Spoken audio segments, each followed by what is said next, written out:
তুই জানিস না তুই আমার সাথে বেইমানি করছস। আমার মেয়ে, তোর কি হলো রে মা? আমি খুব বড় ভুল করে ফেলেছি রে মা, তুই আমাকে মাফ করে দে। সাধু বাবা, আই নিন আপনার মোহর। দেখি আইবার রাজার মেয়েকে আমাকে বি করতে কে আটকাই। হালকা ব্যাপারটা খুব সামাল করে করতে হবে। ঠিক আছে। আমার রাজ্যতে কেউ আসো কে আমার মেয়েকে ঠিক করতে পারবে? যদি পারো আমি নিজ হাতে তুলে দিব। কেউ আসো। রাজা মশাই, আমি চেষ্টা করব আপনার মাইয়াকে ঠিক করতে।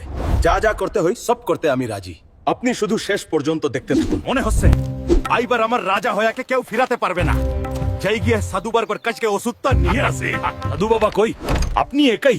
তুমি কোথায় সাধু বাবাকে দেখছো? সাধু বাবা তো রাজপ্রাসাদ দিকে গেছে, তাও আবার বিয়ের শেরওয়ানি পিন্ডে। রাজা মশাই, আই ওষুধ আপনার মেয়েকে ঠিক করে দিবে। শুনো তোমরা, আজকে থেকে এই ছেলের হাতে আমার মেয়ের হাত তুলে দিলাম। থামুন রাজা মশাই, এইটা কোনো ছেলে নই, দেখতে শান। এ তো সেই সাধু বাবা। সেনাপতি, বন্দি করো এই লোকটাকে। রাজা মশাই, আমি সব কুলে বলছি। এই সব হলো আপনার সেনাপতি হালকার বুদ্ধি, যাতে সে আপনার মেয়েকে বিয়ে করতে পারে। কি বলছিস তুই?